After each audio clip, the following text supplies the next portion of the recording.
ప్రియమైన రేడియో వేరితాస్ ప్రేక్షకులకు మరియు వీక్షకులకు ప్రభు యేసుక్రీస్తు నామంన స్వాగతం సుస్వాగతం.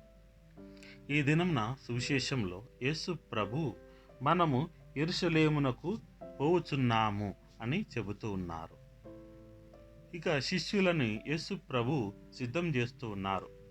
తనకు శిలువ పాటలు ఉన్నాయని చెప్పేసి మనకు ఈ శిలువ పాటలు, ఈ శ్రమలు కూడా ప్రధాన అర్చకులకు, ధర్మశాస్త్ర బోధకులకు తనను అప్పగింపబడతానని యేసు ప్రభు ముందుగానే చెప్తూ ఉన్నారు. తనకు కలగబోవు శ్రమలు ఎవరి వలన కలుగుతున్నాయో ముందుగానే యేసు ప్రభు శిష్యులకు తెలియజేస్తూ ఉన్నాడు. ప్రధాన అర్చకులు, ధర్మశాస్త్ర బోధకుల వలనే తనకు శ్రమలు కలగబోతున్నాయని ఖరాఖండిగా, నిక్కచ్చిగా యేసు ప్రభు ముందుగానే ప్రవచనం చెబుతూ ఉన్నారు. కనుక ప్రియమైనటువంటి స్నేహితులారా, వారు ఆయనకు మరణదండన విధించి అన్యజనులకు అప్పగింతురు. వారు ఆయనను అవహేళన మొనర్చి కొరడాలతో కొట్టి సిలువ వేయుదురు.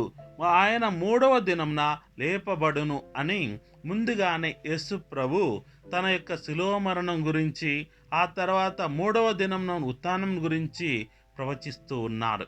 ప్రియమైనటువంటి స్నేహితులారా, యేసు ప్రభు తన యొక్క శిలువ పాటల గురించి, శిలువ మరణం గురించి, మళ్ళీ ఆయన 3వ దినమున ఉత్థానం అవుతాడని ముందుగానే ప్రవచిస్తూ ఉండగా, యేసు ప్రభు యొక్క శిష్యులు వారు ఇహలోకపు అధికారాన్ని కోరుకుంటూ ఉన్నారు.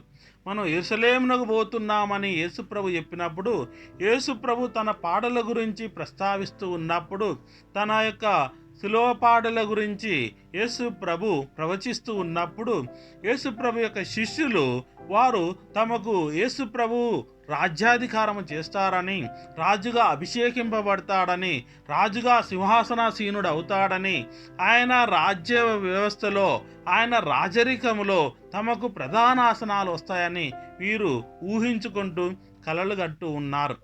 ఈ సమయంలోనే ఈనాటి సువిశేషంలో జబదాయి కుమారుల తల్లి యేసు ప్రభు వద్దకు వచ్చి ప్రాధేయపడుతుంది.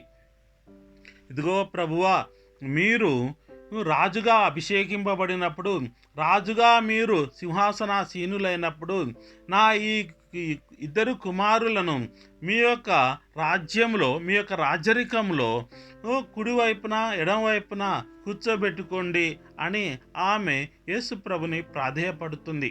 అందుకు యేసు ప్రభు, నేను పానము చేయు పాత్ర నుండి మీరు పానము చేయగలరా అని యేసు ప్రభు అన్నప్పుడు ఈ శిష్యులు తప్పుగా అర్థం చేసుకున్నారు, సరిగా అర్థం చేసుకోలేదు.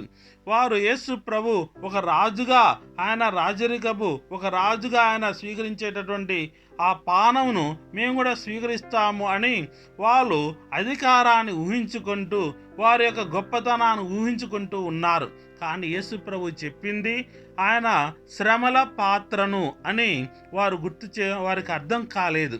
కనుక యేసు ప్రభు తనకు శ్రమలు కలుగుతాయని, శ్రమల పాత్రమును తాను స్వీకరించేటటువంటి ఆ శ్రమల పాత్రను మీరు స్వీకరించగలుగుతారా, మీరు పానం చేయగలుగుతారా అని అన్నప్పుడు వీరికి తెలియక, దానిలోని అంతరార్థం తెలియక అవును పానము చేస్తామని అన్నారు. కనుక ప్రియమైనటువంటి స్నేహితులారా, ఈ తపస్సు కాలంలో మనము యేసు ప్రభు మరణ పునరుత్థానాల గురించి ప్రస్తావించినప్పుడు అప్పుడు శిష్యులకు సరిగా అర్థం కాలేదు. కానీ యేసు ప్రభు ఈ దినం నా సువిశేషంలో చివరిగా ఒక మాట అంటున్నారు, మనుష్య కుమారుడు సేవించుటకే గాని సేవింపబడుటకు రాలేదు అని.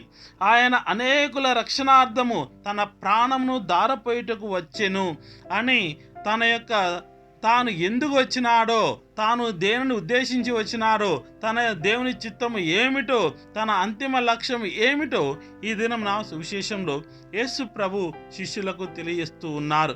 కనుక ప్రియమైనటువంటి స్నేహితులారా, ఈ తపస్సు కాలంలో మనకు కూడా శ్రమలు వస్తాయి, మనకు కూడా కష్టాలు వస్తాయి, మనకు కూడా బాధలు వస్తాయి. దేవుని కుమారుడైనటువంటి యేసుక్రీస్తు దేవుని చిత్తాన్ని నెరవేర్చడంలో యేసు ప్రభు ఏ విధంగా మనకు రక్షణ దయచేయడంలో శ్రమలు అనుభవించినాడో మనం కూడా మనకు వచ్చేటటువంటి శ్రమలను మనం ప్రేమతో స్వీకరించాలి. దేవుని యొక్క చిత్తము మనలో నెరవేరాలంటే మనకు కూడా శ్రమలు అనుభవించాలి.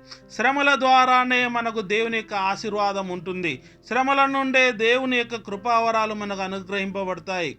కనుక ఈ తపస్సు కాలంలో శ్రమలు వచ్చినప్పుడు దేవుని చిత్తమని నీవు స్వీకరించు. ఆ దేవుని చిత్తమును స్వీకరించడంలోనే నీవు దేవుని కృపావరాలు నీవు పొంది ఎల్లప్పుడూ ఆశీర్వదింపబడతావు. ఆమేన్.